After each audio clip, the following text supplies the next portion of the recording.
I'm here with Gareth Evans, the executive director from Bellamy Museum, here to talk about the historic site, the Bellamy Mansion and the slave quarters, and these very interesting places that are right here in our area. Talk a little bit about the history of this. We've got some pictures too that you brought us to share. Sure. Well, the site was finished in 1861, and it had 9 enslaved people who lived on the site, as well as the family. And so it's important because really we have 28,000 people a year, including a lot of school kids who come and see us. We do 50 programs a year on all sorts of history and other things.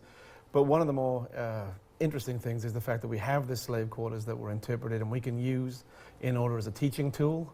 And so we see so many people coming through and we tell the story of who was in the site, who lived there, and how their lives went.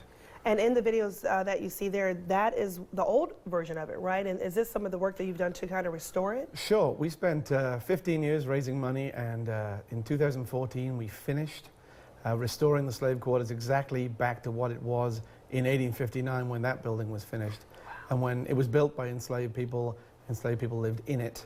And so taking it back to how it was on day one was really, really important to us, so we could show people that life. And as people are coming to this and seeing these sites, I mean, they're learning so much about the history and the history of Wilmington. Why is a site like Bellamy Museum so important to this region? We've got more videos to show you as well. Yeah, sure. I kind of think that it is because you can't see history necessarily. It's easy to read about it, but being on the site, being where those people lived, that kind of makes a big difference, particularly to kids. They're for visual people, you know, and you're there and you can talk about who was in the site, what their lives were like on a day-to-day basis, and to have that context, to be in the place, that makes it all the more like relevant to people, I think. And what does a site mean to Black History Month? Well, Black History Month is great as a tool for raising awareness. We tend to do our programming all year long as well in terms of African American history and much else. But really, we hammer on that topic all the time. We open 7 days a week, and this is an integral, possibly the most important part of our tour, I'd say. Some big names were architects involving in building that. Tell us a little bit about that. The architects? The ones who built it, really, they were Northerners, originally built it, but it was mostly the enslaved, skilled artisans. Gould, William Benjamin Gould is one name. Henry Taylor is another name, famous around Wilmington.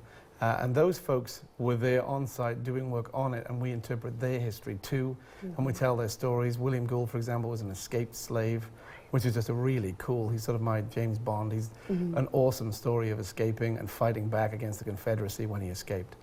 And you mentioned some very key names that mean a lot in this area. Thanks for sharing that. You have an event coming up. It's not until October, but we want to tell people about it so they can mark their calendar. Tell us about that event. Sure. Well, we have events once a week, of course, in all those tours, but this one is called The Gathering. It's on October 20th. It's a reproduction of one we did in like 2013 where we rededicated that site, and we're doing it again. We had choirs, we had quilt exhibits, we try to engage the whole community as much as possible and get everyone there to see the site and experience what we're talking about.